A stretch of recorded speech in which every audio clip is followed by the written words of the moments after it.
Alliance versus 2011 International Champions, Na'Vi. And we're back for Game 3 of the International 2013 Grand Finals between Na'Vi and the Alliance. We're all tied up. What was once a best of 5 is now a best of 3. It all comes down to this. Your winner takes home $1.4 million and counting. The loser, only $600,000. And I say only, but that's still a lot of money. And for the first time in this Best of 5 series, we're going to see Lone Druid being piloted by Admiral Bulldog, often known as one of his, if not the best hero for him. He has kind of played thousands and thousands of this game in this pub. This is the hero that he's made a name for himself on. And you know, it's a really cool storyline because actually Admiral Bulldog was discovered by Na'Vi and specifically by Dendi.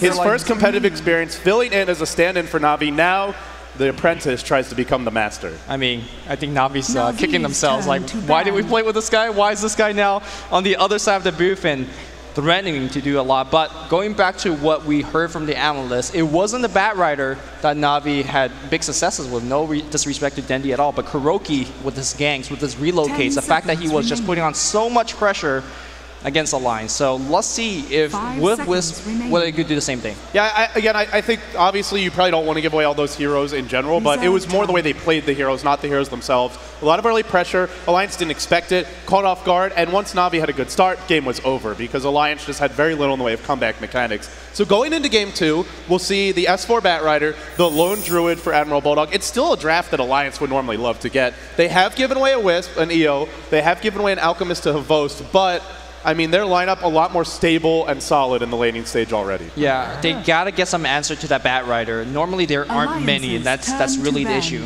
S4's Bat Rider have a 76% win rate, and obviously Alliance wins quite a bit, so I'm not sure how much that statistic means, but his play on Bat Rider is just absolutely marvelous. He puts so much pressure on your carry, he puts so much pressure on your support. It's hard to stop a hero like Bat Rider, especially if S4 is piloting it. Yeah, now one of the better heroes against Bat Rider in the mid lane is Puck. Are we going to see a Dendi Puck this game? We could be. I mean, Puck is definitely one of his best heroes. We've seen him pilot it all the way back in TI1 and definitely well before that as well. He knows that hero quite well.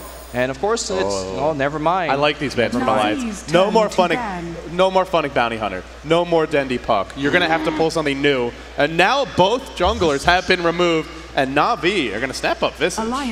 Yeah, some are surprised that they have not gone for the Obsidian Devourer. It's the Outworld Devourer. Yeah, Outworld Devourer. One man of many names. Man of many names indeed.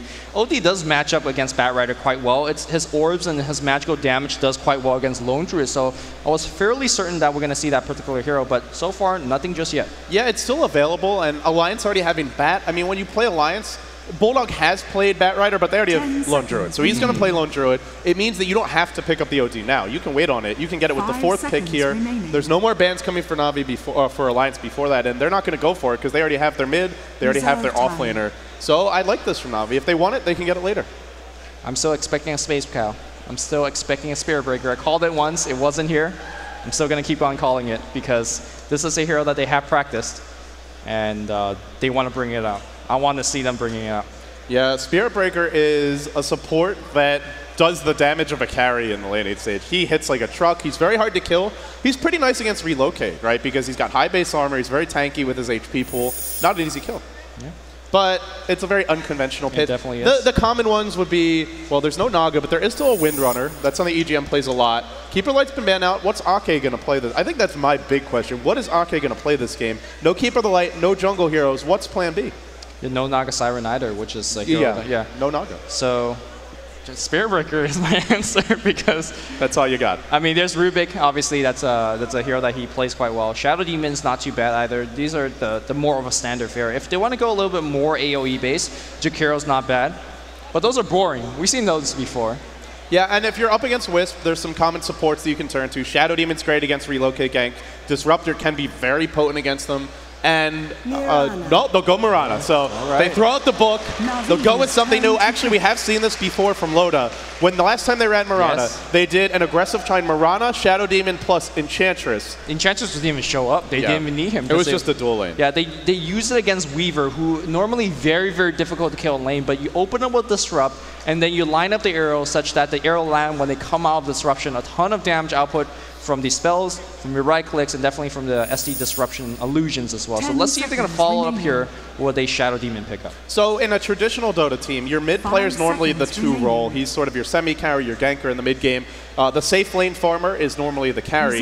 But this game, we may see Loda as sort of that utility offlaner role, where he's not getting too much farm, maybe your secondary damage dealer, but it might just be Bulldog who ends up being the hard carry for Alliance, and that's really where their versatility lies. They can put Bulldog in the safe lane 1v1, and he'll beat most players 1v1 with his Lone Druid. I'll be hard-pressed to see Na'Vi taking 1v1, so Alliance looks like an aggressive tri lane from them. Generally, if you don't want to go aggressive, there's better heroes than Mirana, so let's see where they go. Again, if you go aggressive trialing with that Shadow Demon Mirana kind of combo, again, what is really your support? If you go at Shadow Demon as a early game laner support, he doesn't in the mid game doesn't do too much. Now with that said, Demonic Purge is also very, very good against Alchemist. So we'll see exactly what Alliance is up to. Meanwhile, for Navi's side, what are we predicting here, especially for Funnick, especially for Dendi, because those heroes have not been drafted so far? Yeah, for Funnick, his 3 big heroes have been Darkseer, Bounty Hunter, and I would say Windrunner. We used to see him play a lot of Clinks in the safe lane role, but they don't have the kind of draft for that. So I don't expect to see a Clinks this game. That would be really greedy against Alliance. Doesn't match up that great against Lone Druid, especially not against Bulldog. So for Na'Vi, I'm thinking something like the Windrunner, farming the Ancients as that utility offlaner. Dendi's hero still to be determined this game. We've seen a lot of quad from him. No. Early Razor. It's going to be a Razor. So what do you make of this? Yeah, Razor definitely an okay, or actually very decent pick against Lone Druid. If he's sieging your base, for example, and you have some sort of dot on him, he cannot recall it back, and that's when Static Link could just drain every bit of damage from that barrier. And that also means Razor is going to have a huge impact in the mid game. But it really predicates on the fact that you do get the damage drain off, because if you don't, Razor is not really that insane of a damaging hero in the mid game. Yeah, and so we normally see Dendi on the very aggressive tempo controllers, gankers, snowball heroes. Razor is a snowball hero, but he doesn't have the catch-up potential of some of Dendi's other heroes. Here comes Alliance. And Lumi, I gotta remind you, they're on the dire side here. The Ogre Magi is running through the crowd right now.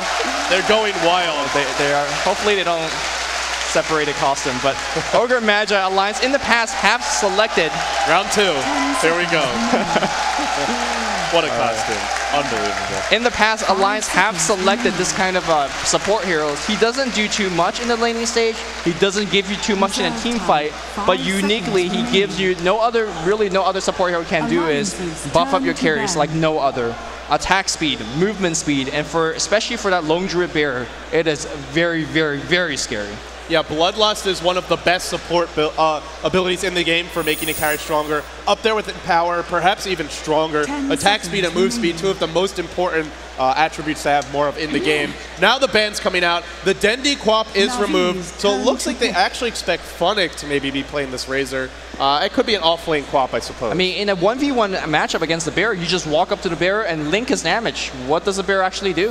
In fact, if Na'Vi has predicted the lanes the way that they have seen it and matches up Razor against Lone Druid, I could see that actually working quite well for the Razor. If you're Alliance, we have seen some other teams, I think Orange Esports the most notable, where KYXY will take his Lone Druid mid. I have not seen Alliance do that before. It is something they could pull out if they want to rejigger the lanes, but now it's time for our final picks, and then we hop into game 3. Winner of this game is 1 win away from $1.4 million. Okay, so we have Kuroki Rubik, Visage, and Rubik. Is this a Dendi Rubik? Dendi Rubik? Is it back? Is it back? I mean, Dendi solo mid Wisp is also a thing. Yeah, actually Dendi has been asking to get that solo mid Wisp from what I've heard from other players. So then we're going to see a solo mid Wisp? Potential solo mid Wisp, potential solo mid Rubik. Something different is coming from Na'Vi. If you think about it, solo mid Wisp actually not bad against Batrider, but we'll talk about that later as we see Lina inverse being selected here. So this offensive tri-lane is looking damn scary. Open with Fire Blast, you follow up with Light Strike Array, you follow that up with a Sacred Arrow, and suddenly that person is dead. I mean, Alliance, you look at this draft, and they've got great lanes. Lots of burst damage, a very strong soul in the Lone Druid, and the S4 Bat. It's a pretty classic Alliance draft when they do go aggressive tri-lane. But Na'Vi have a lot of heroes that feel like they could just counter what Alliance is throwing their way. So now, Lumi, it's about time to get into Game 3. Winner of this, 1 win away from taking home the Aegis of the Immortal. And they're probably going to get a lot of Aegis this game as well. Hopefully we're not going to see a 16-minute route this game. We're going to see something, a closer game, just echoing what the sentiments of our analysts outside. Yeah, we've talked a lot about level 1 Roche, so I do want to say this is not a great level 1 Roche lineup. They can't really do it. They got Light Strike Array. It's going to take forever. They got this is not a level 1 Roche lineup, so Na'Vi don't have to worry about that. All right, let's see who's actually playing what here. On the Na'Vi side, 3-time finalist KuroKy will be playing your support Rubik. Dendi has swapped back to his Wisp. And is he going solo mid? We'll have to see. Funnick is going to be on Razor. Havos 4 on Alchemist. And last but not least, Puppy, the drafter, your support player on the Visage.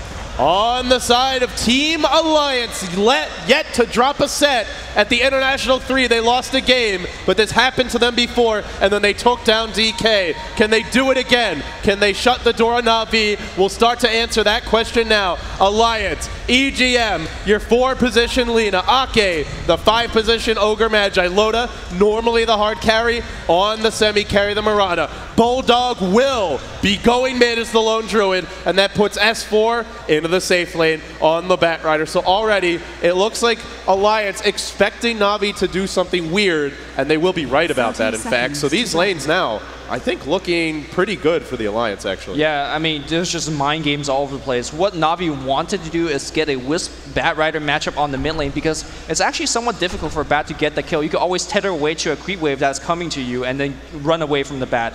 Now, instead, he's going to get a Wisp Lone Druid matchup, and of course, Lone Druid has a ton of early game harassment power, especially coming from that Spirit Bear. And if you look at that Wisp, 0 armor. He is going to be taking a ton of early game harassment. Arrow to fly, KuroKy calmly dodges it, and from the high ground, Puppy denies the haste. Smooth and polished teamwork from Na'Vi. Alliance now will make a foray into the enemy jungle. They're going to wrap around. You're up against the solo mid Wisp. Generally, you want to ward block the small camp. But right now, Alliance not doing so, so Dendi early access to a whole lot of stacks. Here we go. The creeps have spawned. The players approach their lanes. What are we looking at? I mean, we're looking at Dendi not really having a good time mid. How does this guy win this lane? I mean, he has 50 base damage. He gets level 6. That's how Dendi wins this lane. I suppose. Don't die, get level 6. You're not going to out-farm Admiral Bulldog unless he gets a gank supporting him. He's probably not going to find a kill, but then they've got the mid-game to fall back on. So the other matchup will be the Funnick Razor against S4's Bat. S4 starting with the Arena Protection, not rusting the boots early on. So far, both teams passive, but that could all change in a heartbeat.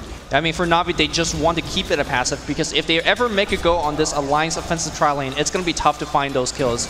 Loda with a Sacred Arrow right now, but most likely going to take Leaf in level 2, and he's really the only person you're going to be able to initiate on. Both supports staying rather far back. Yeah, if you don't catch KuroKy, then he can disrupt your follow-up. So let's say they arrow Puppy or Havos. Then when you come in to throw a Light Strike Array, simply KuroKy just lifts you. We'll see if it works, though. There's a Light Strike Array. No follow-up yet now. Pulling in EGM, throwing him directly back down. Both teams a bit tentative here. So far, mid lane looking good for Dendi. 2-2 already. Very impressive against Denad, the Admiral Bulldog Lone Druid. He is slightly ahead in CS, but that's to be expected. Early on, blows being traded, but still, nobody really committing. The off-lane Razor 3-0. S4 winning this lane pretty handily. Actually, Dendi on the mid lane is doing quite an admirable job really against Bulldog, because if you see the Wisp Spirits, he's doing a ton of damage, and he could actually get a bottle. Now, Admiral Bulldog definitely would not have the bottle crow option, so you can see Dendi, he's trying to cancel that south, trying to extend it, trying to get it. Nice juke backer by Bulldog. It's worth mentioning, you talked about the 0 base armor for Dendi. If he overextends and takes like 1 tower shot, that's probably a quarter of his HP. There's a regen rune top, though. Dendi is about to be very, very happy. Now, generally, Lumi, when you're a mid-lone druid, you use your bear to deny the enemy solo runes, but Bulldog, he's using it to last hit, and he's too late. So Dendi, he gets a great rune, and now the lane really going well for him. Yeah, Dendi surprisingly. I mean, he's 2-5, Bulldog 6-7, but that's to be expected. Like, honestly, this is good for Dendy. Well, I mean, those deny is going to hurt him a little bit in terms of hitting level 6. This is a lane that we haven't talked about too much. Let's look at top here as Funnick is on that Razor and S4 is on the bat. I got to say, this is a fairly bad favor matchup. Yeah, Funnick, when you look at Razor, he's all about draining the enemy carry's damage, but there he goes. The sticky napalm allows you to disengage generally. He's actually going to lose quite a bit here, and he will be driven back for now. Funnick giving chase, really committing to this. We'll tank the creep wave, we'll back off. I'm surprised that S4 has not skilled Firefly and used it when the chase comes, because you could just Firefly and fly over, and what is... I mean, Funnick's not going to chase you through the flames, right? Yeah, holding on to his abilities here, maybe wants a Flame Break to go for an early kill. Take one in Flame Break, then one in Firefly. If you get in range, you can run him down. There's no mobility skills on the Razor, aside from his passive. Now he's going in again. S4 driven back, being lashed by the whip of the Razor. Funnick starting to come back in this lane a little bit. It was hard at first, but now he's zoning out the bat. Still no bottle forthcoming. Both teams very passive on the bottom lane. And if they're passive on this bottom lane, I gotta say that really favors Na'Vi. Yeah, it does, because once level 6 is gonna happen, we're gonna see KuroKy most likely, not KuroKy, Dendy, because KuroKy generally plays the Wisp, but KuroKy most likely making a relocate, maybe even walks top, relocates the Razor bot, and suddenly you have 5-man team fight for Na'Vi on the bot lane. And then you can bring the Razor back to top lane, so he wastes minimal time. Relocate, such a potent ability. Dendy, already level 4, close to 5. Bulldog leading in terms of experience. You'll notice this time around, sends the bear, checks the top rune. Now it's an invis, and it goes bottom. So they'll get that rune. And the denies that you mentioned are really important here. Like, every deny, Wisp is a ranged hero. It delays the level 6. But as you also stated, once he hits 6, this trialing could really fall apart for the Alliance. They're all level 2, and a level 6 Wisp can just absolutely dominate supports. Yeah, at the same time, Dendy's got to be somewhat careful when he relocates in, because there's nothing but burst damage on this Alliance trialing. So we have Arrow, Fire Blast, Bloodless, interesting second level of, from Aki. Of course, EGM has 2 nukes under the zone, so if he comes in and he missteps a bit, he could just get blown up. Yeah, Bloodlust is really nice early on, because auto attacks are pretty important, and I mean, it's such a great chasey ability. We'll see if he levels it up. It synergizes great with the bear, and when you're support Ogre, levels are at a premium. He's not a great flash farmer. He's in the off lane, so going for early Bloodlust, he might not get to level up both of his other skills until much later on. I actually think this is a great build, and it could really accelerate their push and their Roshan attempts if they go for them later on. Dendy coming on the mid lane here, using those spirits, harassing away at Bulldog. Bulldog dropping to about... Is he actually going for the kill? He really can't, but good harass. 19 and 12. Dendy, though, really holding his own. 14 and 8. And he's been saying that Wisp is underrated as a solo mid. I did cast him playing this once. It was not against the Alliance. It was against sort of what we would call a tier 2 or tier 3 team. He crushed. We'll have to see if he can crush them, though. They're going to be a much stauncher opponent here. Well, level 6 is coming quite soon. I mean, generally the timing for level 6 on the mid lane is around this, although the harass... Oh, the root comes here. No tether. Dendy's in trouble. He's got nowhere to run. He's going to be the first blood. The Bulldog root does it. And now, Alliance in a commanding position. When you have no base armor and when he gets a lucky root on you like Meanwhile, top lane, S4 prepping with the Firefly, but with the damage stolen, does he look to go? He's got a bottle charge here. No, he'll back off. Yeah, he can make plays like these, and if it doesn't work out, he has a very safe escape because of Firefly. Not once Dendy's level 6, though. Not once he's level 6, you make that play, you might just die. Back in the mid lane here, Spirits are coming in against Bulldog, trying to get the root. If he gets a root, he could get the kill. There's always a tether for Dendy. The next creep wave's coming. I mean, that situation mid for Bulldog was very unique, right? Because he got the root right after the creep wave was there, and Dendy was next to it. So there was no ally to tether to. It's not a dual lane mid, and there was no creeps to run away from. Sure, you can tether to them, but they're right next to you. You're not getting away. So this time around with full mana, with bottle charges, Bulldog can maybe zone him out, but getting a kill will be a bit tougher. Yeah, we're talking about Dendy leaving his lanes when he gets level 6 for a relocate. Gank is making it happen right now on the bot lane. KuroKy, there's a leap. They want Aki first. Toss him back. One-man stand against Loda. Loda dropping low. They're going to focus him down. That's 2 kill going to Na'Vi. We expected the rotation. Here it comes, and Dendy strikes fast and hard. Yeah, solo mid Wisp, lose your lane, gank the other lane. That's the power of this hero. Straight back to mid, back to farming. Bulldog going for early phase boots on his bear. He loves to rush Midas, but this game, he's not doing it. Back when Armlet was something that really worked well on Lone Druid, we saw him always go for it, but phase into boots, in the safe lane, it's almost always the Midas into Radiance. So Bulldog is making an interesting adjustment to his item build. Not too bad in this game. Again, Wisp is a very, very squishy hero in the early game, so if you kind of hit him a couple of times in lane, eat with your face boot bear, that's going to do it. But I really want to point out that normal other solo mid heroes, when they make a gank to other lanes, it takes a long time. You know, you walk there, you make the gank, you walk back or you TP back. By that time, the creep wave is working your tower. There's a barrier on your tower. But because you can relocate, spend 10 seconds there, and then you're instantly back, I mean, the creep wave never even got to his tower, so Dendy protecting his tower while putting up pressure on the other side of the map, that's a huge deal. Yeah, the other nice thing is not only does he get the kills, but he drives Alliance off of the offensive tri-lane. Havost has a point in Greevil's Greed. It's not a Greevil's Greed max. Now they're going to mid. Tether's there. They're stealing Bulldog's damage already into Big Bear form. He's tanky, but is he tanky enough? Funnick taking a lot of damage, but Bulldog more. Thrown from high ground to low ground. Now the chase is on. Funnick dropping fast. S4 chasing. Tether's there. He's too hard to kill. They can't bring him down. Alliance getting outmaneuvered at every corner. The bottom lane in disarray. Driven off of that. Now Bulldog falls mid. Not rushing a Midas. Nobody's really farming that well. Loda not on a hard carry. They don't have the best split push lineup. This game, Alliance, at pretty much every game, they start ahead and they stay ahead. That's not the case here. Relocate on the back line. EGM trying to protect himself. Tether, and the EGM's going to go down. Kuroki will pick up that one. And Na'Vi, very similar to game 2, are rolling hard right now. The Alliance yet to drop a set at the International 3, yet they didn't drop a game in the group stage, but here, 4-1, trailing already by 1,500 gold, 1,500 experience. Alliance has to feel like they're on the back foot. Now Loda farming top lane. Dendy relocates down, but that doesn't stop him from going to play some aggressive wards. And this is a cute thing you can do with Wisp is, hey, if you get ganked, you've always got Tether to get out, so not an easy hero to shut down. And as a highly leveled Wisp, not an easy kill. So Dendy, he's transitioning. Not that semi-carry role. He's going to show an additional form here. Also, very interesting skill build coming out from a Razor player, Funnick. He's gone. Generally, you definitely pick up your ultimate as it's a huge early game damage. But he's just maxing his nuke. He's, you know, static link is his second priority. Very interesting. Yeah, the nuke's just some nice burst damage, and it synergizes very well with these other supports, which are all about instantly blowing someone up. You look at an Alchemist, that's his goal. It's similar for Dendy. The orbs do an absolute metric ton of damage. So when you max the Razor nuke, if it hits you at max range and does extra damage, you can see there, 370. It really adds up. Well, I think they're going to try to set up a play here on the mid lane. A little bit of a Tether movement speed being granted to Kuroki. By the way, Relocate's going to be back up in about 5 seconds. S4's got to be very cautious. If he overextends even slightly and they get a Tether stun and a lift, he'll be dead to the follow-up. Here we go. Bot. He's overextended perhaps. Firefly's there, heading already to the tree line. S4 juking away. They can't really do much to him here. Havost self-stunning. S4 maybe going back in. He could grab Havost. Not just yet. Waiting for Dendy to go back. Dendy's gone. And now S4. He can't go in. But Batrider, great defensive movement by S4 dodging the game. How is that fair? You just go off the map. They can't even kill you. Yeah, that's actually off the map. Like, if you're not Fireflyed, you can't go there. Nothing. Nothing will get you there.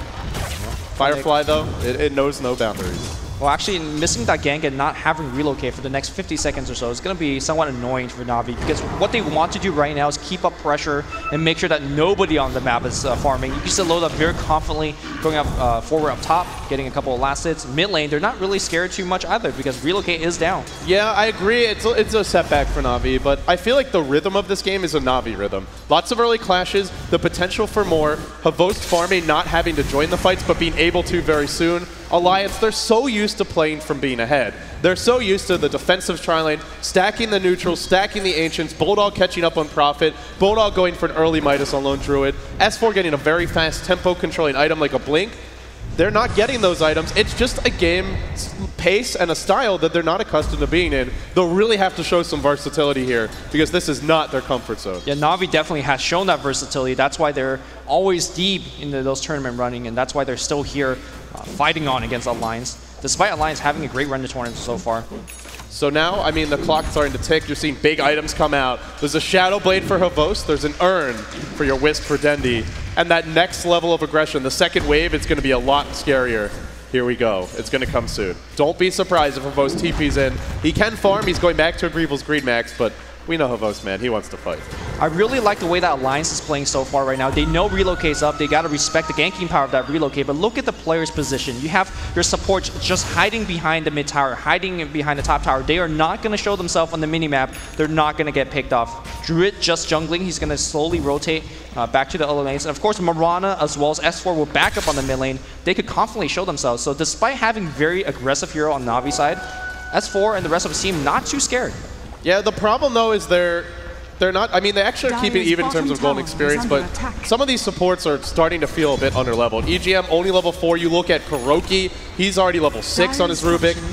Navi just getting ahead in terms of experience on these supports, and that's a big problem. Wisp, all about burst. If supports are squishy, they just melt. They also melt to Alk. And here comes your push bottom lane. Navi looking not only for the first blood, but now for the first tower of the game. No defense mounted by the Alliance. A bit lacking on counter push, to be honest, Lumi.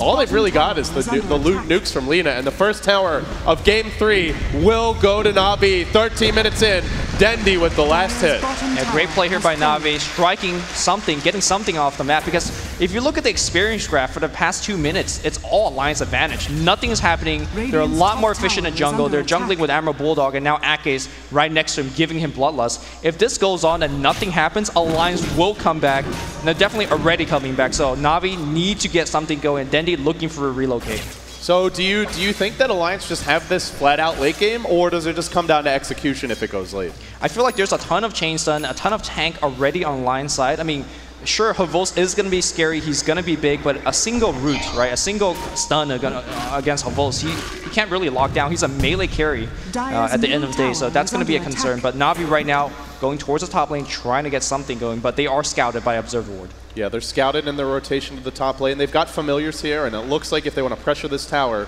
they most certainly can. The Blink Dagger on the Bat Rider for S4 finally about to come out. 14 minutes in. Call it a pretty late Blink for him, and now Havos duking it out with the Bear. He'll take a bit of damage. Blink now secured.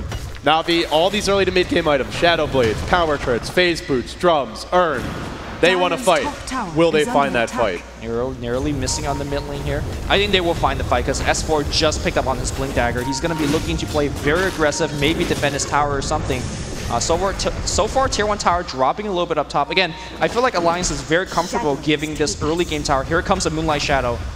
I think they're trying to set up some ganks. Navi, meanwhile, they're heading towards top. Alliance too late in pursuit. They'll back off towards mid. Kuroki is spotted. There's a blink. There's a lasso. He's running. Does he get off the lift? Too late. He's been caught by S4. Now he's dead in an instant. No relocate. Alliance finally getting on the board in the mid game. They'll pick up their second kill. And now the Tier 1 mid, it's going to fall fast. Bulldog getting closer and closer to that relic. 2.2k gold. I'd be shocked if he doesn't go for it. He really likes his farm.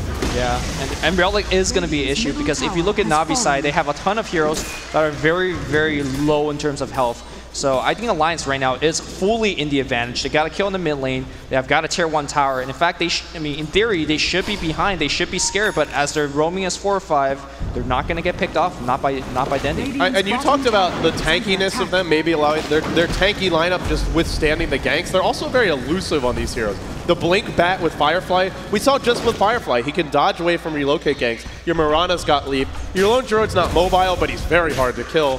So if the relocate ganks stop and they're not finding them, Havos didn't go Battle Fury, he didn't go Midas, he didn't go for the greedy build, or the more farming-oriented build, I should say, that we saw last game. So they're not just going to win by out-farming their opponents. They're not building for that style. So now they've oriented themselves to fight. They're not finding fights. Alliance are feeling more comfortable. Yeah, but now Navi putting on pressure mid. Tier 1 tower siege on the mid, but I guess S4, he's got his flaming lasso and I got a couple seconds. Oh, flies the arrow. It lands on Funnick. Too far away, though, is his team. They can't engage. But that was a nice arrow. Here comes your bear. If it gets a root, they might jump. No, not yet. This bear is already really scary. He's got no item aside from phase speed on top, but with Bloodlust, he's running very fast. He's attacking very fast. Yeah, in theory, you talked about it, how Razor is a counter to Lone Druid, but that's assuming that Funnick can withstand the damage that comes out from Alliance. And to be honest, if he runs in with no BKB, he's in a lot of trouble. The bear starting to take some chip damage. Funnick low. Arrow to fly. Hits. What a snipe. But is there follow-up? S4 looking to leap. Not going yet. Tower's low. Familiar stun. It gets denied by the Bulldog. Now Havos fishing for a stun. He's about to self-stun. Alliance, though, not going yet. Aloda's just sniping them all over the place. Again, I mean, that deny was absolutely huge. Navi spent 5 members on the mid lane. And they're now going back. They don't have too much to farm. If you look at the creep wave, there's a huge wave up top, so Alliance is going to clear that up. In fact, you see Na'Vi farming the jungle as 5 members. They are definitely falling behind in terms of gold experience, and they will not keep up with Alliance. They don't have an answer for that lone druid once he gets a Radiance. Yeah, and you're talking about the gold, and it is going Na'Vi's way, but you got to keep in mind that they have 1, 2, 3 towers down. Alliance only have 1. So once Alliance, if they win a fight and they get 2 towers, they maybe get a Roche. That gold graph that looks like it's Na'Vi's favor will instantly go the other direction. Here we go. Leap onto Havos. Trapped in the jungle. Sentry Ward's prepped. They found him, but Dendy wants to bring him home. No, not relocating yet. Turning around. Throwing out the stun. It's a trap. And S4 will fall. Na'Vi were ready. They were prepared. Alliance thought they had him. There was no, even with the Laguna Blade, it just wasn't enough damage. Very, very important counter gank here. And Dendy now have both traveling as a pack. They're thinking about relocating. If they see anybody, they will see EGM on the mid tower. Oh, EGM, you thought you were safe. You are never safe from Dendy. Wow, that was a pure anticipation gank. Because you look at it, they have vision now because their heroes are here. This Observer Ward spotted him running back, and they just knew he'd keep on running all the way to the base. Beautiful movement from Na'Vi, leading 6-2, but they got to keep it up. They get the kills. They can't sit back and relax too much. Late game, Lone Druid, very hard for an Alchemist to deal with until he gets to 6-slot status. He can just man-fight the Bear. So the mid-game going to be tough. In comes an arrow, hits a creep. Off the mark from Loda, unfortunately. Now the tower falling fast. They'll maybe look for a deny here. They're still defending. Na'Vi are going to back off. So, I mean, Alliance, they give up a kill. They're hanging on, though. They are definitely hanging on. Again, it goes back on how the next 5-10 minutes is going to play out. For right now, in these last 2-3 games, Na'Vi's playstyle is actually reminding me, quite frankly, of Orange. I mean, if they are getting kills, they're rolling hard, they're getting everything on the map. They're getting enemy camps, they're getting towers. But when they're not getting kills, it doesn't feel like it's the same team. So on that last 5-6 minutes where they didn't get too much done, we saw Alliance slowly accruing gold, slowly coming back. And when they do get the kill, obviously, Gate Towers. Back in the mid lane, they're trying to gank that Bear, but it's elusive. And by the way, that Bear has a Sacred Relic, so... Yeah, he's headed for a little bit now. 100 gold up on Bulldog. Radiance is forthcoming.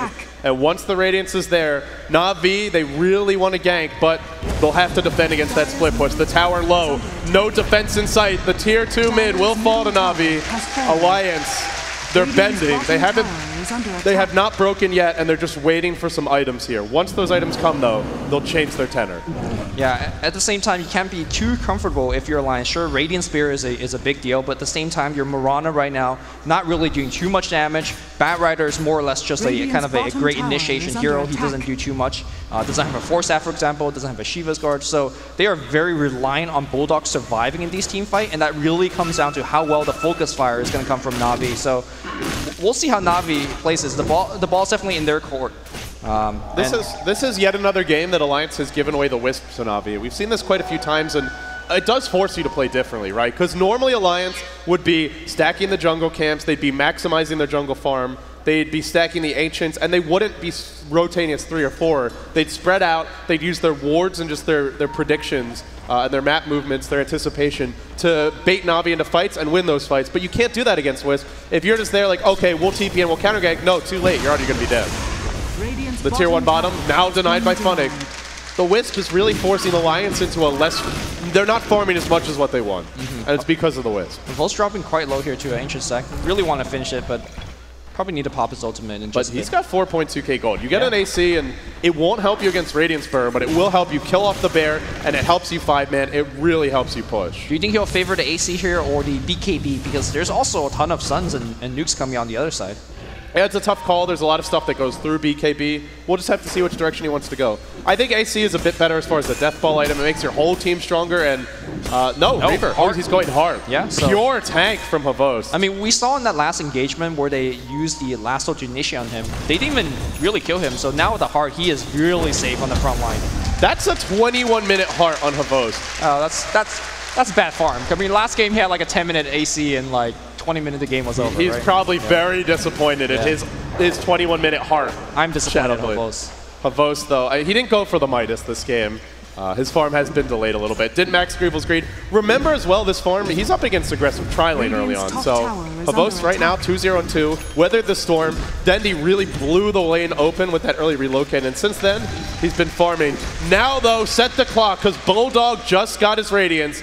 22 minutes. We've seen him get one at 14 minutes along with a Midas. So it's late by Bulldog standards, but he's got it now, and now he can work towards those next big items. It's game 3 of a best of 5. Whoever wins this is 1 win away from claiming the Aegis of the Immortal and being the International 2013 champions. Still though, the game very much in the balance. Again, for the past 5-6 minutes, we see Na'Vi not really doing too much over the map. Again, the experience slowly dropping down to Alliance side. Go definitely still going towards Na'Vi though, because they're a little bit more efficient. They're farming the Ancient Camp. And they have 4 towers to 2, so they have the tower advantage here. Here comes the smoke though. They've got Radiance. Na'Vi, will they be caught out? If they 5-man smoke gank into you, relocate will be pretty much useless aside from just running. So here comes S4. Firefly up, looking to leave. Is he gonna go? He's still prepping. Now they have Moonlight Shadow, but Na'Vi's on the run. The Bear losing damage fast. Havos trying to fight. Everybody from Alliance backing off. No engagement yet. Looks like they're just scared to fight. And in the end, they're gonna be running. Moonlight Shadow blown. Initiation, smoke gank. Not gonna work. Na'Vi just standing and Alliance run away. It's very, very important for S4 to find a lasso, get a quick kill, and then you move on. Because as a unit of 5, Na'Vi is very difficult to walk into. They have a very, very tanky Alchemist in front line that you cannot ignore because he's doing a ton of damage. And now Na'Vi deciding to go into the Roshan pit. I mean, Firefly is down, but it's back up now, and you gotta expect him. Here we go. Havos being pulled out here, and there's nobody helping him out except for relocate. Can Dendi bring him home? He's not doing anything just yet. Havos still very tanky. Dendi walks into it. Oh no. That's still raging on. Kuroki to fall. 2 dead. Now they're on the run from the backside. Comes Fronic. Laguna Blade as well. That's 3 for 1. Alliance, where there's a will, there's a way. 4 for 2. And haunting Havos. He's going to be a tough kill. But there's your arrow. Loda is sniping them all. Cannot miss. Will not stop. That's a team wipe. Give them 5, 4, 1. And now directly into the Roche pit. Actually 5 for 2, but here we go. That was a huge advantage won here by Alliance. And I mean, it just begs the question of Na'Vi going into that Roshan pit despite having Flaming Lasso up on S4. That's just really confident. I mean, to the point of you could even call it cocky. Yeah, and well, they definitely now understand why they can't do that. And now if Roche goes to the Alliance, they have so much more confidence to move around this map. Puppey, he's sending his familiars. They'll stun, they'll slow this Roche down, but when you have a bear that's hitting this hard, can they actually go? Keep in mind they got relocate. Dendi's thinking about relocating in. Roche is low. It's about to fall. Relocate comes. Roche not dead yet. Aegis to Loda though. He grabs it. Now Havos trapped in the pit. Bulldog will fall. They lose the bear. They get the Aegis and they get out with it. So all in all, pretty close there. Slight advantage maybe to Alliance. Yeah, I know it was really crazy down in that pit. I'm not sure whether it benefits Alliance a little bit more by having Bulldog pick it up, for example. Yeah, I think you really want Bulldog to pick it up, but they do hold on to it, and Loda's going to be a credible damage threat. He's got a Yasha, drums, as well as phase boots. Now he goes towards the Manta or just the next damage item. It doesn't seem like it's actually a lot of damage because he's only hitting for like, 125 damage. Keep in mind with the drums activated, with the attack speed that Yasha grants, and of course Bloodlust. Like, he is going to be hitting quite fast, so there is some legitimate damage coming out from Loda, but Tier 2 now goes to Na'Vi as they're securing more and more advantage. But this goal graph and experience graph, it's not really leaning on any team side. Again, Alliance getting more experience is a concern for Na'Vi because this team, they always have to roam as 3 or 4, especially Dendi, right? He's always sitting with Havos. That means his experience gain is not going to be too impressive. Alliance has just shown remarkable resilience this game. I mean, you look at the way the game developed. The lone druid mid got picked off. The tri-lane fell apart. They were forced to abandon it. They were farming a Mirana, not the hardest carry. Na'Vi, early success with tower pushing as well. They once led by, I believe, 3 or 4 towers to 1. Then it was 4 to 2. Then Alliance finds a huge fight near the Roshan pit. It's been a topsy-turvy game, but if you want to be a champion, this is how you're going to have to do it, the tough way. Alliance standing strong, Bulldog, now a Hyperstone up, working towards an AC. He's keeping up decently with Havos. I mean, he's still behind, but Lone Druid, only 3k gold down to a Greevil's Greed max is pretty decent. Yeah, it's actually very, very impressive. And we'll see how Alliance takes this game. Again, they'll keep playing on defensively until they need to react. So far, I still believe that they have the later game. But let's revisit that question again. You asked me that earlier. Who does have the better late game?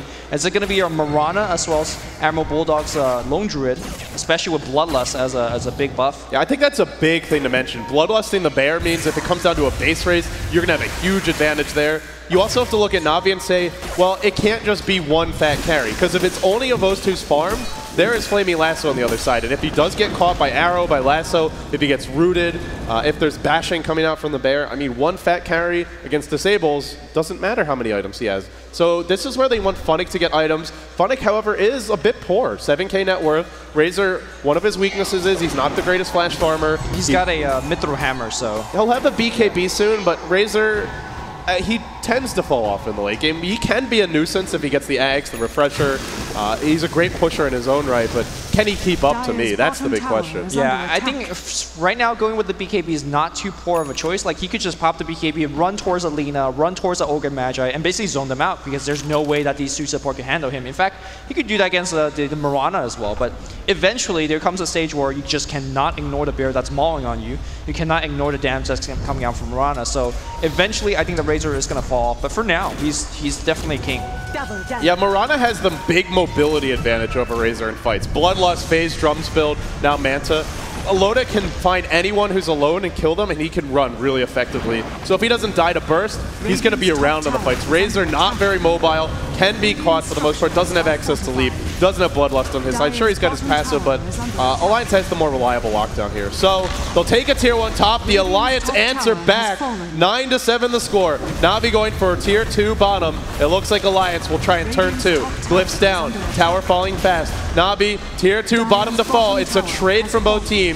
Nobody fighting. I think Alliance... trade. No, they've got Bloodlust here. Yeah, Na'Vi cannot go for this. You cannot base trade. In fact, it's not really even trade. They traded a tier... Glyph. This tower might just die before they get back. Like, you cannot base... Look at this bear with the Bloodlust. Tier 3's going to go down for free. Tower's going to fall. Now they're just going to back off. Havos launching a stun. Does hit Bulldog, 4-staffed away. Now Moonlight Shadow. Is there a gem? There is on Havos, but Na'Vi forced to back off. They can't trade like that. They just can't. Not against the Bloodlust bear. They did not respect the power of a Radiance, Bloodlust bear. I mean, they got a tier 2, which is nice, but they gave up 3 towers on the top lane for it. I mean, if you look at this goal graph, well, we haven't registered yet, but it will be a spike downwards. Yeah, right now it's basically just like a 3k gold difference for these teams. And again, that's where having a gold advantage that comes from tower gold is easily recovered if you can push them down. So Alliance now coming back. They've got a haste rune up on S4. And now Loda can work on his next item. We don't see too much Mirana Lumi, and generally she's not thought of as a hard carry. She doesn't have a steroid skill aside from Leap, which gives her a little bit of move speed and attack speed, not a whole lot, but she's a very mobile carry, and if she gets enough items, she is an agility hero. She can pack a punch.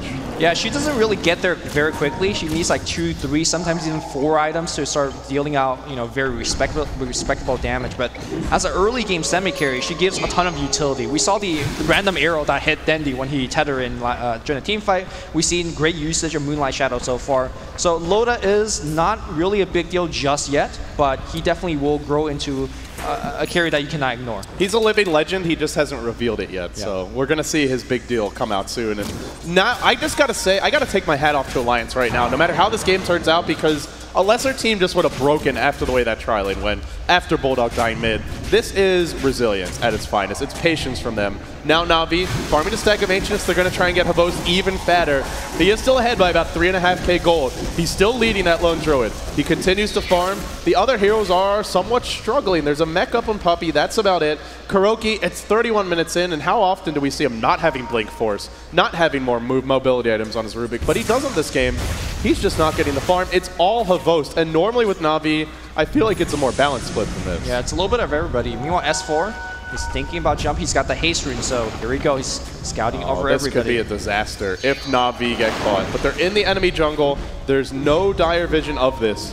Not going to be an easy engage, and now it's that dance before Rocher respawns. It's just good positioning from the Alliance. Loda tucked away to the right. If he gets relocated on, I mean, basically it's a big bait right here. Right. They want them to go on Loda, and then they'll all turn it around. But Na'Vi not taking the bait. I mean, speaking of relocate, when's the last time we've seen it? If you go like 5-10 minutes without using a single relocate. Last time it was during the Roshan fight, right? That's when we saw it last.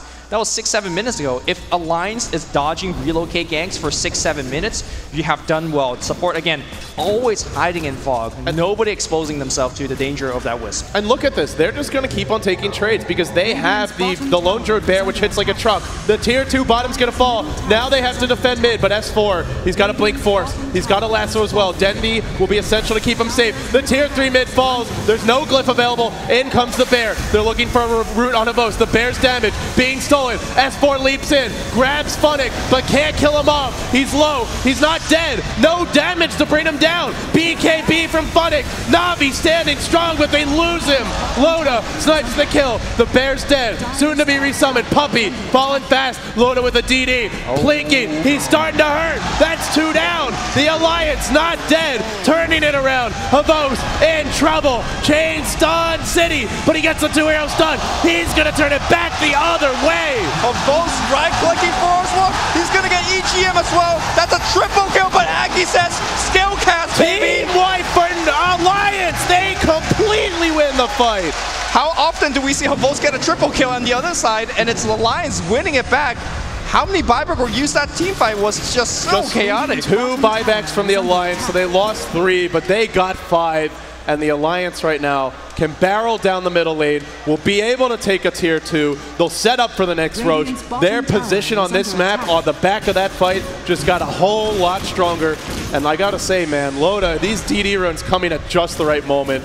And you can see, you kill the Bear once, you focus the Lone Druid Bear, that's great. Bulldog resummons it, and he goes right back to work. Yeah, you gotta kill the actual Bear back in the mid lane here. S4 gets dragged, and Funnick, he's gonna get blown up. No BKB being activated. The familiar drops a little bit too slow, and with 2-3 heroes still dead, I think they're gonna try their high ground look. Yeah, there's no relocate right now. It is cooling down very soon. I do want to mention Kuroki stole Lasso, but doesn't have a Blink Dagger or a Force Staff, so can he actually use it? That'll be a lot tougher. Now gets hit by an arrow. Uh-oh, here comes the Bear. No, they want the tower. Look at this tower. Look at it melt.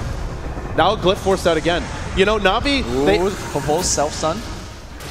Na'Vi keep on having to use Glyph just for these casual pushes. Like, Alliance aren't even committing to a fight, and Na'Vi have to Glyph for that. So if they lose another fight, that could just be racks and maybe even game on one bad fight. Basher's coming now, so if you think you could run away from this Bear, I mean... Arrow to fly, completely off the mark, but yeah, the Bear, one good Basher on Havos and he's probably dead. I mean, again, Basher, it's a very standard item, but we have not seen Basher with Bloodlust. Like, this guy's attack speed is just so far off the chart that what do you do? I guess the best thing to do is to focus and finish Admiral Bulldog, but so far Na'Vi has not been making that play because you cannot ignore Mirana, you cannot ignore the 2 support that could, in theory, blow you up with things like Laguna Blade and a multicast. So right now Na'Vi has a ton of stuff to worry about and not nearly enough DPS to actually get all those kills.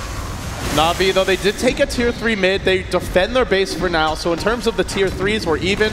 The tier 2s were even. Gold experience really close. 7.5k gold. This is really a slugfest. The analysts wanted a closer game, and we're getting one. And here we go. Havos to the front line. They found Aki, but they relocated forward. Kind of wasted, but they will get the kill. Not really ideal. Now Aki just says, okay, I'm buying back. Lasso, though, stolen by Kuroki. He'll find S4. S4's dead. Now they relocate a few steps away. Dendi's low. Dendi's not dead. And Havos is on the hunt. No, stunned, isolated, can't finish the job. Bulldog cleaning up on the backside. He's not been focused yet. And now he might find Funnick. Where's that Bear going to go? Nothing just yet. Now he's on the run. Amro, a little bit trouble. There's a haste run on Dendi.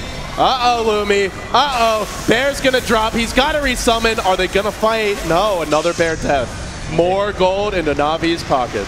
Na'Vi's gotta try to get something done right now. Gotta focus that Rex. Bat Rider dead for about 20 seconds. S4, does he have buyback? No buyback. Yes, he does. No, yes, he already used it. No, use it. Cooldown. Already used it. Cannot buy back. There's no glyph here either. It's all up to the Bear, and if the Bear dies, it's dead for a good minute and a half. But an arrow nails Havos. Where's the follow-up? There's a Dendi relocate soon, and he just can't really be damaged here. That overcharge starting to kick in. And in the Bash, end... Roots, oh my god! Funnick's just gonna melt. Here comes S4. He finds Havos. Havos is gonna get focused as well. Dendi does not get the relocate out. They want more. The arrow. Oh no, it does not hit. S4 S4 says, I'll clean up, no problem.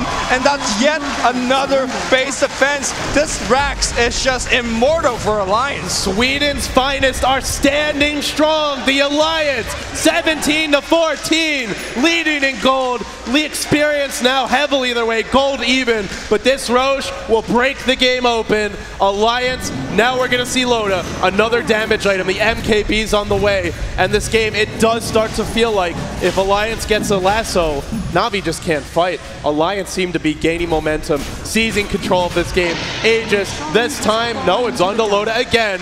And one step closer they are. One more good fight and Alliance could easily win. Alliance thinking about setting up shop on the mid lane, maybe starting that stage. Kuroki picks up a very important item. We saw what he did without the blink on using a flaming lasso against S4. That was a beautiful play, but let's see what he could do for his team, because his team definitely needs him right now.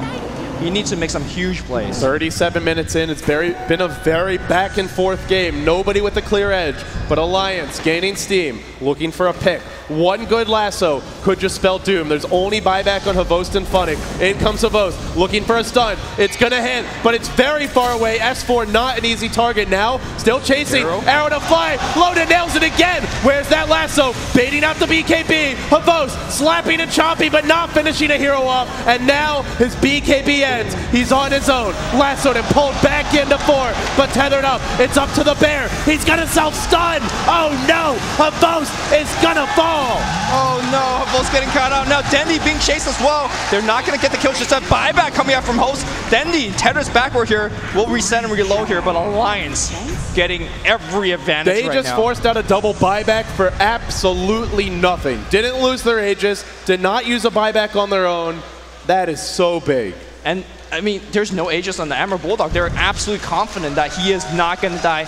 Every time that Havost is diving in, going for kill, it's Emerald Bulldog that finds the kill faster because his bear's attacking faster. He's chasing a lot more effectively with things like Phase Boot and Bloodlust.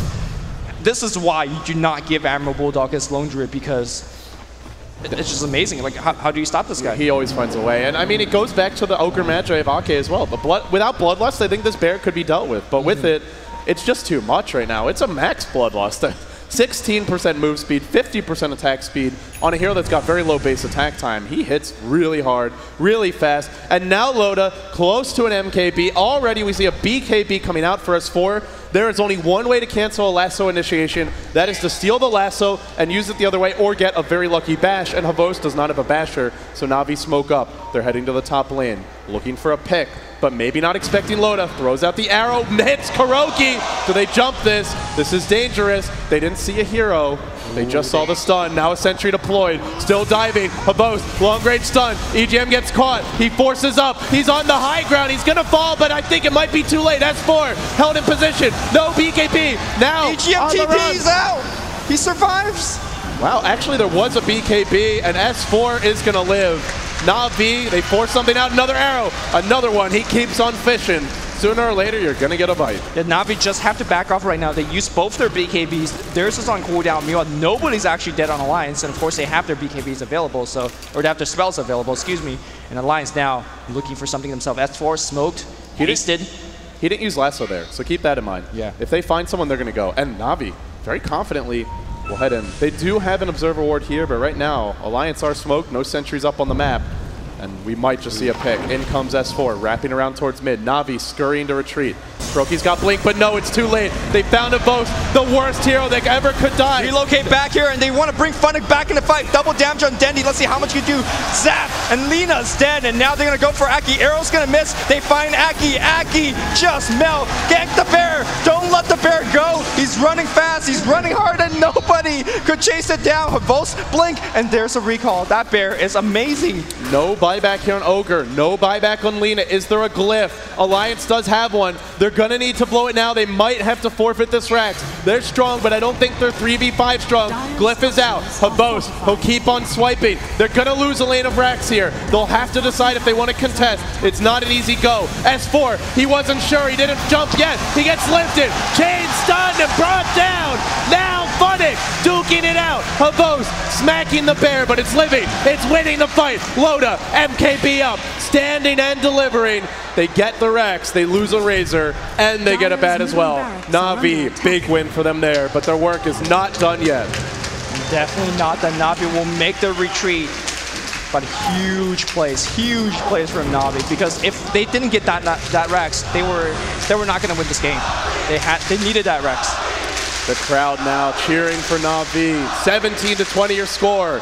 42 minutes in. Gold experience heavily in Alliance's favor, sure, but we're at a point in the game where that experience starts to trail off in terms of how much it matters. Everyone's got their level 11. 16 still elusive for a few, but now items, gold, they matter less. Positioning, buybacks, Roshan matter more. Roshan, 5 minutes off coming up. Loda, he's still got Aegis here, but the other big thing about that fight for Na'Vi is the timing window to use Aegis to win a fight and take Rex off of it, well, it's about to close because the Aegis is about to expire. I think there's 1 minute to go. Well, here they come. They could storm down the mid lane, definitely, but they're going to have to do it with basically huge creep waves. They really have to stay together, though, because you're up against Wisp. If they're off on their own, if they spread out, then relocate will just ruin you in these fights. Right. I don't think they will make the push. In fact, they want to get a gank team fight up top here. Of course, with Moonlight Shadow, you definitely have the element of surprise on your hand, but smoked up here from Na'Vi. They want to go for a pick. Not sure where it is right now. It looks like Na'Vi coming in. Havos channeling a stun.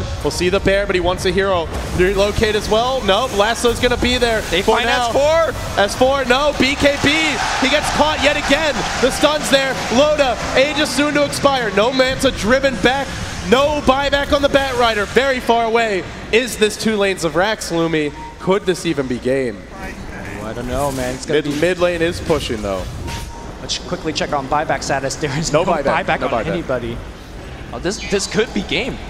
There's no glyph here. I mean, this Alliance are going to have to find, they're going to have to really muster their courage. They have to find a good fight. It's tough. Remember Havosta's overcharge. This ain't your average Alchemist. This is a very buff one. And in they go. Hard to kill. Kuroki with the blink, the lift. Ake caught. Na'Vi finding the pickoffs. This could be game. 2 lanes of Rex soon to fall. Loda though, driving them back. Starfall's there. Something stolen. The bear, man fighting out with a boast. Loda locked in position. Does not give 2 hopes. Then the arrow comes. Another blade. Again, Kuroki just connecting. Lina melts. The Rex melts. Loda trying his best to hold off whatever he can, but Havos just does not care on the front line. That second lane of Rex. S4 is back, and I think that's time to get the hell out for Na'Vi. They got exactly what they wanted. Havos says, no, I want more. I'm going to just storm down and get the mid-Rex. Give me a range Rex as well. If you're not buying back, you must not have it, he says. And in they go. Kuroki, another leap. This time a BKB from S4, but he's not using it to fight. Now, they grab Loda. He gets 4-staffed into the fray. Lifted up, dropped down, and dead. Loda has fallen, and the Swedes are in a headlong state of disarray. Na'Vi on the brink of being 1 game away from taking the entire tournament. Can they make a safe retreat? That's a big question right now. S4, big chase, but if you see the Na'Vi S5, they're rotating, they're moving bot. They don't want to chase, they don't want to go back, they just want to win the game right now. They're about 48 seconds without buyback on Loda. This is a go time. Remember, if Na'Vi do die, they've got a buyback relocate available. So they really have 7 heroes here. They really do have an Aegis in this fight. And then they go. It could be 3 lanes of Rex. It could very well be game. Alliance might be trailing for the first time ever in this series. Here we go. Funnick falling fast. The tether stun's there. Test 4, lassoing Funnick. Funnick will fall, but EGM's been caught, and EGM is dead. Havos is merciless. That's 3 lanes of Rex. That's probably game. He's got the buyback. He's still alive, and Alliance are on their very last legs. Then the overcharging, blocking damage, earning himself. Havos is immortal. They disarm, and they're going to keep on right-clicking. Havos still alive.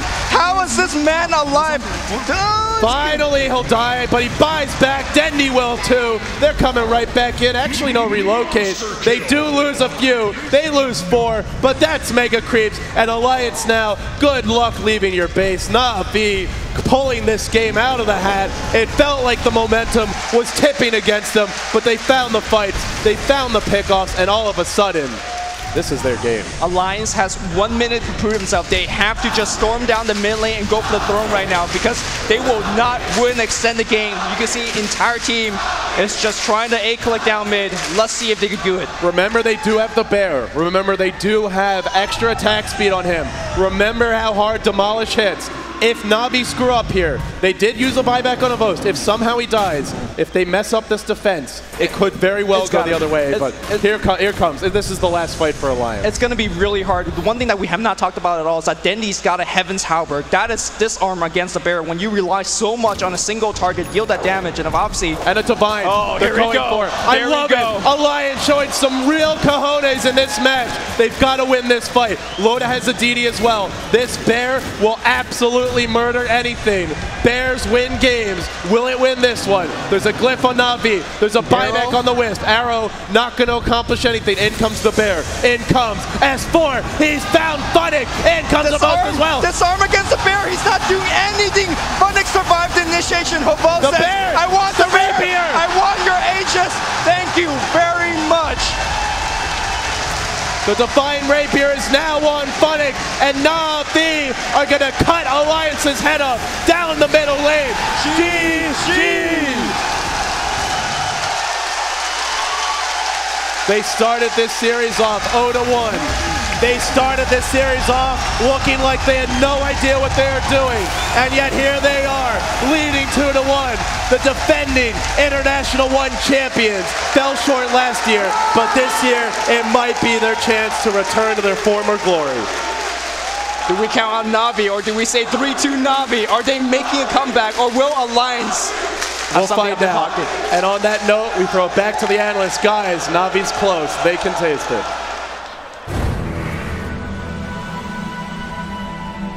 Na'Vi then on match point, guys. It's pretty intense in terms of, I don't know how Alliance held on so long after their offensive tri-lane. I have to say, that offensive tri-lane in terms of the Mirana, Ogre Magi, and Lino is designed to get picks and kill and be aggressive, but you can't do anything against an Alchemist that has a Rubik and a Visage sat behind, and I almost felt it maybe was a mistake to even offensively ward the pulling spot because you almost wanted Na'Vi to pull so they would separate it, and from there, the whole game was on the bear and the bat for Alliance.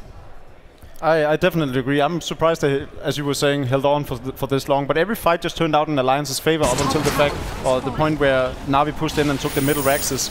Here we see the fight at the top tower or the top Raxes, and Havos is just going at it. Look at how much damage it takes from them. When they go for the last set of Raxes on the bottom lane, he just tanks 3 heroes without even losing HP because of that Wisp. It was just ridiculous how much he could tank at the end, and maybe they should start considering banning out the Alchemist against him, because he seems way too strong for them to handle. I mean, Alchemist is already a strong hero, and combine that with a Wisp, we haven't really seen it that often because Wisp is typically banned, but this is the big bad Havos, and he was unstoppable. I thought there were 3 key points that Alliance actually got a pretty good lead. One was that Roshan fight where S4 came in. Yeah, S4 came in, dragged Alchemist like up the hill. They had no way to save him. Even though he had a heart, he just was completely out of position there, and that is one of the strengths of Batrider. Also, Havos going heart first, I wasn't completely sold on the idea. I think AC may have been a better choice. I thought that Alliance took a couple of team fights that they shouldn't have because of that heart. And then the trade on the top lane, they had Alliance actually got the T3 tower, and it was just a T2 trade. They got a T2 and a T3 for T2, and I thought they could have pressured that because Alliance is just so good at split pushing. I thought they could try and avoid fights, but with the mobility of Wisp and with Havos just being ridiculously strong. I actually think the heart was a great item choice, simply because the way to bring him down was through Ogre and Lina combos, and if he just had the HP to survive their spell combo, there was no way they could bring him down, because Potom didn't really do much damage at the time being, so the heart was just an overall great item choice. We saw them trying to gank him on the top rune at the ancient spot, and they didn't deal any damage to him whatsoever, and Lina and Ogre died, and they just pushed on middle lane instead. I mean, normally with a heart, you don't consider the Alchemist to have very much effective HP out of it just because of how low armor, but the heart was done and just like literally straight after, you had a plate mail. So in terms, yeah, I think it actually kind of did work out in a way for him, that heart pickup. Bruno, what did you make of the match? Well, this is not the first time Alliance tried to run this Ogre Magi and Lone Druid combo. It actually works very well for them in general. They are 6-1 before this game, now they're 6-2.